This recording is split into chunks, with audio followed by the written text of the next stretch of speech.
Hi friends, welcome to అత్తా కోడళ్ళ వంటిల్లు. ఈరోజు మనం డిఫరెంట్గా చేపల పులుసు ఎలా చేయాలో చూపిస్తాను. చాలా బాగుంటుంది. దీనికోసం ఇలాగా ఒక పాన్ ఏది ఉంటే పెట్టుకోండి. దీంట్లో 3 టేబుల్ స్పూన్లు ఆయిల్ వేసుకోవాలి.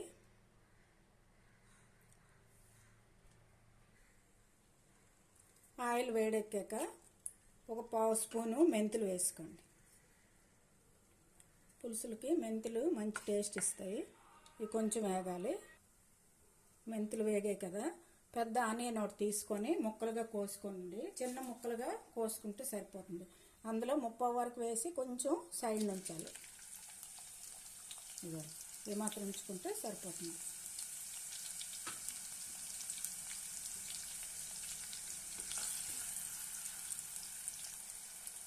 ఆనియన్ కొంచెం వేగాయి కదా, ఇప్పుడు ఒక స్పూను అల్లం వెల్లుల్లి పేస్ట్ వేసుకోండి.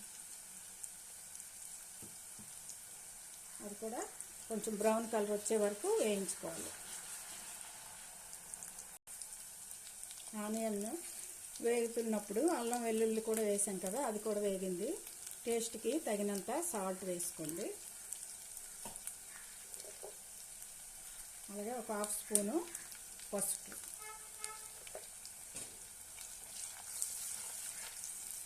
ఒక పెద్ద నిమ్మకాయ సైజ్ అంతా చింతపండు తీసుకొని ఇలా నానబెట్టుకొని పులుసు తీసుకోవాలి. ఒక 3 గ్లాసులు పులుసు వరకు తీసుకోవాలి. ఇదిగోండి అలా తీసుకున్నాం పులుసు. ఇది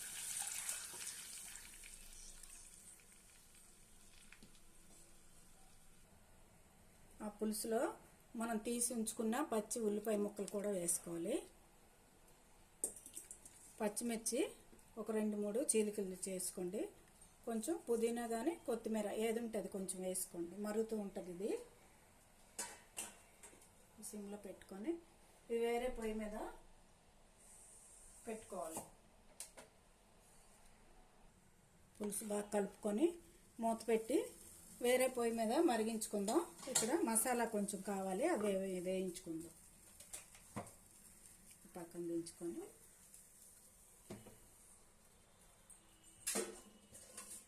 పులుసు మరుగుతూ ఉంటుంది. ఈలోపు మసాలా కోసం వేయించుకుందాం.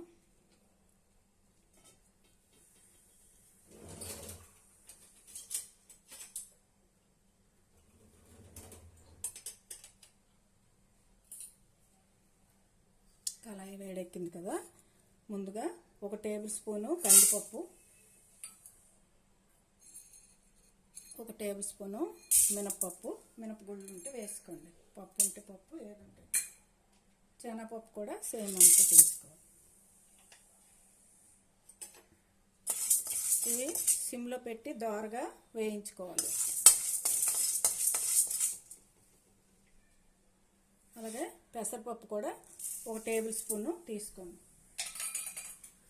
జీరా ఒక స్పూను, టీ స్పూను జీరా వేసుకోండి.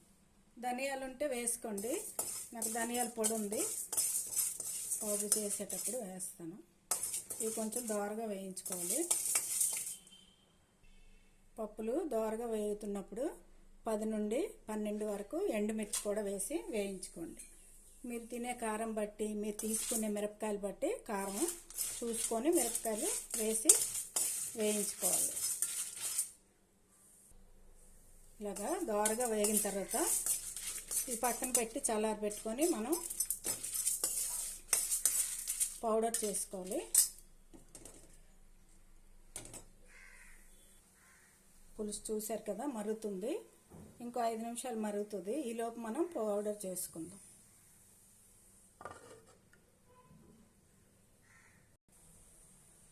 పులుసు మరుగుతుంది కదా, దీంట్లోనే ధనియాల పొడి ఒక స్పూను ధనియాల పొడి వేయండి. మీ దగ్గర పొడి లేనప్పుడు మనం ఇవి వేయించుకున్నాం కదా, ఇందులోనే ఒక స్పూను ధనియాలు వేసుకొని వేయించుకోవాలి. మనం వేయించుకున్న పొడి ఇది వేసి బాగా కలుపుకోవాలి.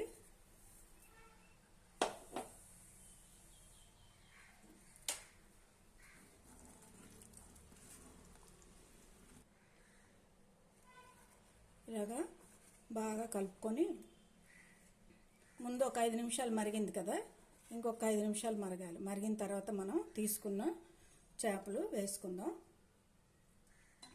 మూత పెట్టుకొని మరిగించుకోవాలి. ఇలాగా నీట్గా కడిగి పక్కన పెట్టుకున్న చేపలు చూసారు కదా, ఇవి గులివెందులు. చాలా టేస్ట్ ఉంటుంది, మధ్యలో ఒక్క ముల్లే ఉంటుంది, దీనికి రుచి చాలా బాగుంటుంది. ఇవి పక్కన పెట్టుకుందాం.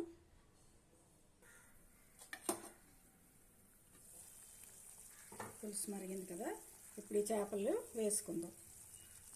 ఈ పులుసు ముందు రోజు చేశారంటే రెండో రోజు టిఫిన్కి కూడా చట్నీ చేసుకోక్కర్లేదు.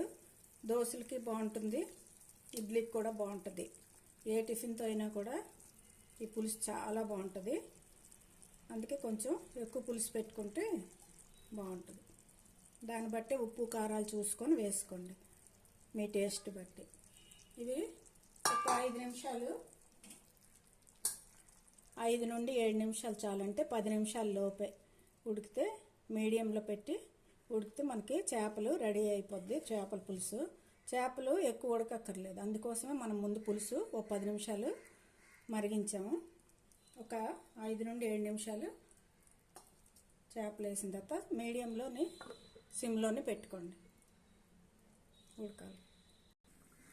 చూద్దామా, ఇలాగ ఆయిల్ మీదకు తేరితే మనకి చేపలు ఉడికినట్టే. చూసారు కదా ఎంత చక్కగా ఉన్నాయో. పొయ్యి ఆఫ్ చేసుకుందాం. కొంచెం కొత్తిమీర కానీ పుదీనా కానీ ఉంటే వేసుకోండి. పొయ్యి ఆఫ్ చేసిన, ఇది మట్టిది కదా, వేడికి అలా ఉడుకుతూ ఉంటుంది. చూసారా ఎంత బాగున్నాయో. మీరు కూడా ఈ చేపల పులుసు ట్రై చేయండి. ఈ వీడియో మీకు నచ్చినట్లయితే షేర్ చేయండి, లైక్ చేయండి. కొత్తగా చూసే వాళ్ళైతే సబ్స్క్రైబ్ చేసుకోండి. చూసారు కదా, ఇది మట్టిది వలన దీనికి వేడి ఉంటుంది, దాంట్లోనే ఉడుకుతుంది. మన మంట చూసారా, పొయ్యి ఆఫ్ చేసాను అయినా కూడా ఇంక ఉడుకుతుంది. ఇది ఈ పాత్రకున్న గ్రేట్. అందుకే అప్పుడప్పుడు మనం ఇలాంటి పాత్ర కొనుక్కొని ఫిష్ కర్రీ, ఇలాంటి పులుసులు అవి చేసుకుంటే చాలా బాగుంటుంది. పెసరట్టు పులుసు కానీ ఇలాంటి వాటికి టేస్ట్ బాగుంటుంది. ఈ మట్టి తాలూకు ఇది వచ్చి చాలా బాగుంటుంది. చూసారు కదా ఫిష్. మీరు కూడా ఇలా ట్రై చేయండి. ఈ వీడియో మీకు నచ్చినట్లయితే షేర్ చేయండి, లైక్ చేయండి. కొత్తగా చూసేవాళ్ళు సబ్స్క్రైబ్ చేసుకోండి. Okay, thank you for watching.